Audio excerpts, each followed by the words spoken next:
fact that Indiana fans and graduates are, wearing it on their sleeves Courtney, you're not the only one, by the way. The other person I talk to on the show occasionally is no better. In fact, I think she's actually worse. I mean, I don't know what it is with Indiana. Why can't you just enjoy the moment?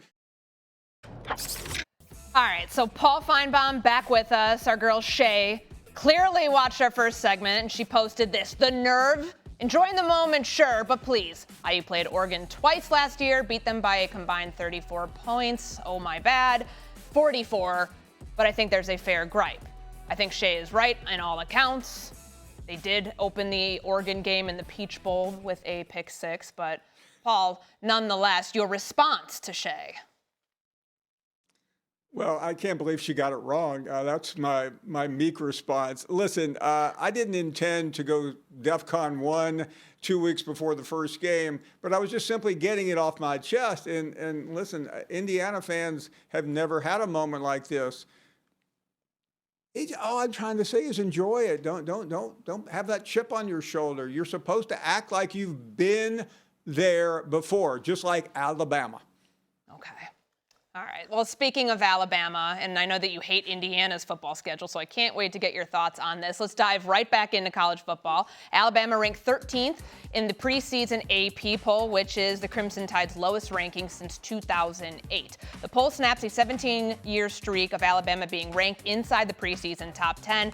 That was the second longest streak in poll history, behind a 19-year streak from USC, 1965 to 1983. The Ohio State Buckeyes are on a 14-year streak. So, Paul, we're back at the touchboard, and I want to go through this Alabama schedule with you.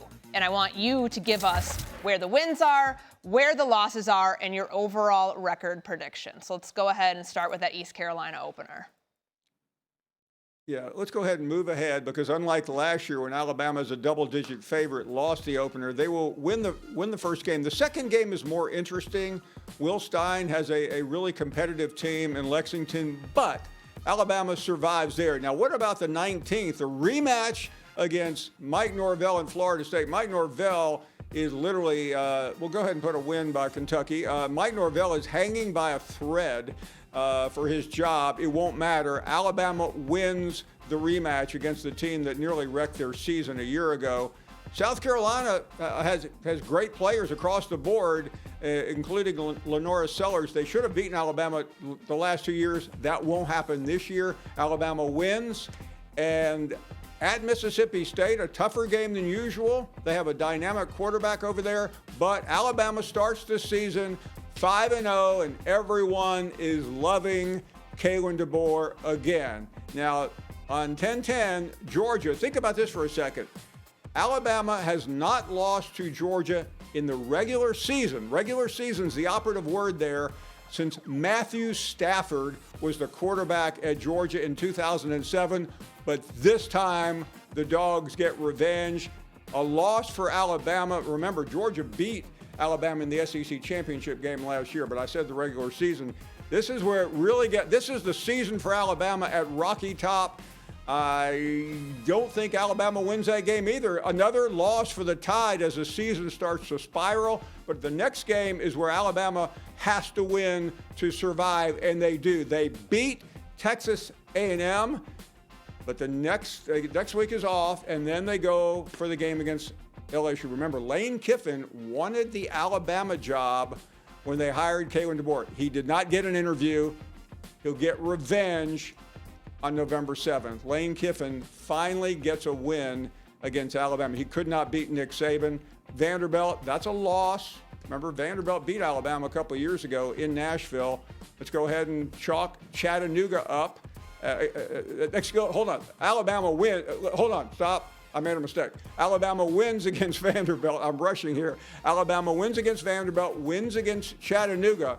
Now, the season comes down to the Iron Bowl. This is a much better Auburn team here than usual with Alex Golesh. Alabama wins to go 9-3, and they will literally be on the cut line of the CFP. My guess is at 9-3, they will not get in. So it won't be one of the 12 teams in the college football playoff, but we do have 3 considerable losses to SEC opponents ranked in the AP top 25. So Georgia, at home, on the road at Rocky Top at Tennessee, and then at LSU at Tiger Stadium on the 7th of November. Canty, 9-3. You think, I mean, everybody's loving Kaitlyn DeBoer here, Paul Finebaum said. By I guess, the early part of November, they're going to have for sale signs outside of his house. How's that going to work? The make or break stretch for Bama is going to be mid-November to early November, right? Those 4 games, Georgia, Tennessee, A&M, and LSU.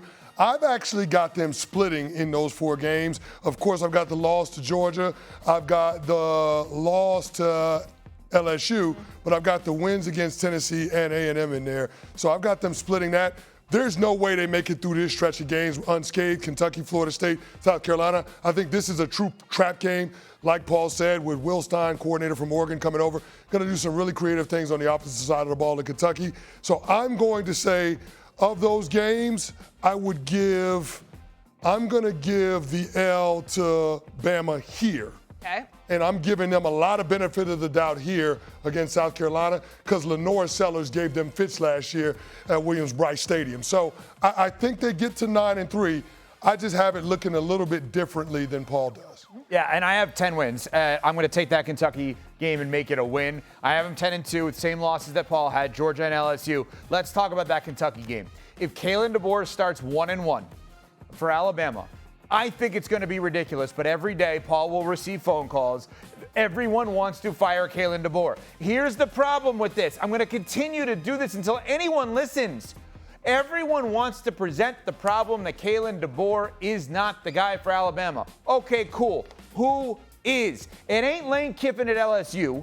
As Paul mentioned, they didn't even interview him, and LSU ain't allowing him out. If you want to win national championships, he sure is not the guy to hire. That's not his job as a head coach. Kaitlyn DeBoer, of all of the SEC coaches, the one who was in the national championship most recently is Kaitlyn DeBoer with Washington. I understand Alabama fans don't care about that. You've got a really good coach. But if CeCe's right and they lose to Kentucky in week 2, I don't have a leg to stand on anymore. I just have to shut up and listen to Paul, as I normally do, but not in this case.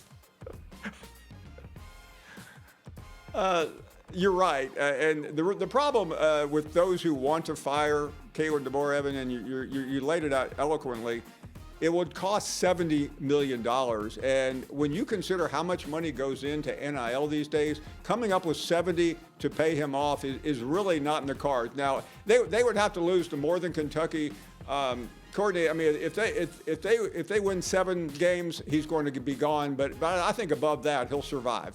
Yeah, 8.5 wins. That's the regular season win total. Lowest preseason over-under since 2008. I'm just glad Indiana's not on this schedule because they'd probably lose that game too, like they did in the Rose Bowl last year. Courtney, he better do what Nick Saban did in 2008, which is start off ranked 24th and end up being top 10.